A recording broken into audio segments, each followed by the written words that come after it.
Good morning. Welcome to another episode of the Insomniacs Workshop. Bienvenidos a todos los televidentes. Aquí estamos otra vez. Here we are again. It's another wonderful Sunday morning, so gym doesn't open until 8. My morning routine. Anyway, today, this is a very interesting topic. Always, okay? Let me read it to you. This is a quote by Oscar Wilde. Okay, you remember him? Great writer.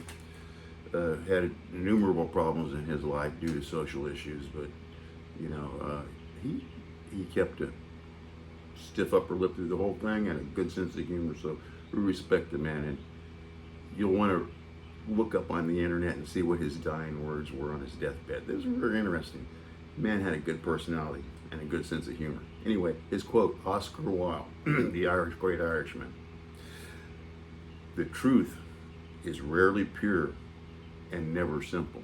The truth is rarely pure and never simple. Yeah, we tend to think of it as black and white, buddy. Look at the news, all these court cases, everybody's litigating everything, all to hell and back. But truth, where the hell is the truth? Altogether, too often we see these cases cut and dry. I see it the first time on TV and they lay out, you got eyewitnesses, everything's cut and dry. But every time they slice it and dice it, it gets more iffy. Life is like that, and I will give you an example. I was walking the dog down this boulevard here, locally. It's typical, okay, 2 lanes north, 2 lanes south, or east and west. In this case, north and south, with an esplanade in between, okay? 2 lanes this way, 2 lanes this way, an esplanade in between to separate the 2 directions of traffic, intersecting at 45-degree angles, or 90-degree angles, are the streets to the subdivisions, right, the neighborhoods. So they come in, stop sign, all right, to yield to the boulevard traffic. You either turn right or you turn left.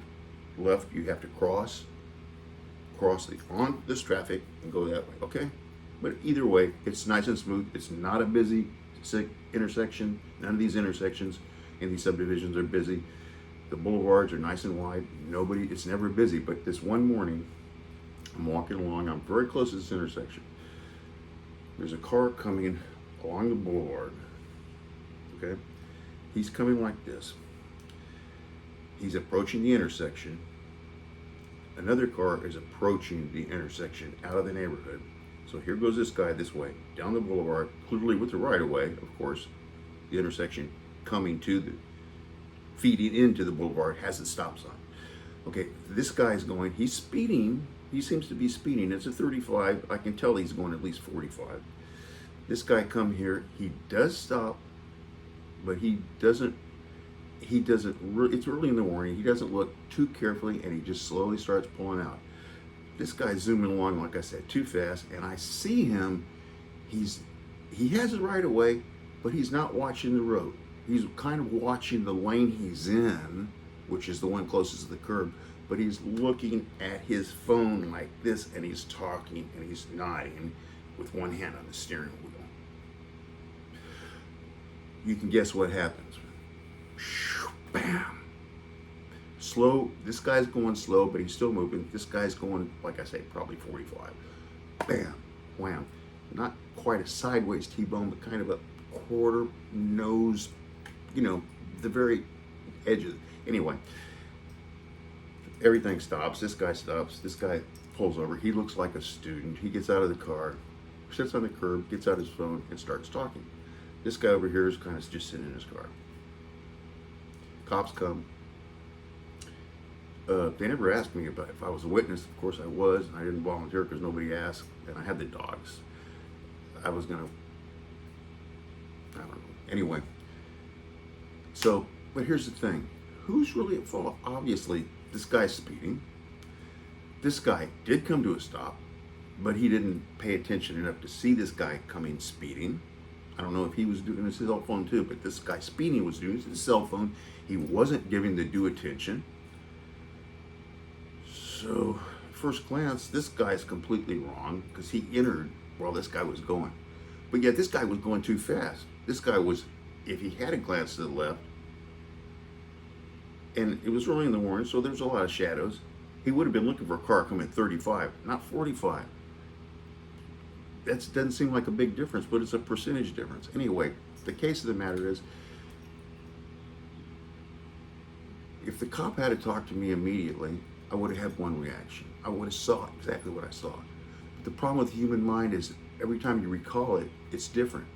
So every time after that, my testimony would have been, did you testify that you said you saw this? And yeah, but did you really see that? They don't ask you that question because your mind changes, your recollection. The storage of your memory changes every time you recollect it. So that's just an example. And every time you bring it up, it gets farther from the truth. Truth is never simple. Everybody sees it differently. Everybody has their own experience. Okay? Some things are, if something's written down in stone, I sign this paper on this day and this century at this hour, and these are witnesses. We have to do that. But when it comes to these other things, and when you ask somebody a question, and they give you the answer, and you say, you're full of... It's not always that. Sometimes it is. But think about it. Like everything else, just go through life and think about what you're doing. Mindfulness. Because really, you need the truth, you want the truth, or some semblance of it, and you deserve it. So look for it. But think about it. And don't take anybody's judgment, even if they're an eyewitness. Always take it with a grain of salt. Unless it's your loved one. And they can slap you around. See you. Bye. Oh, I forgot. Don't forget to subscribe or whatever, Come back often. See you.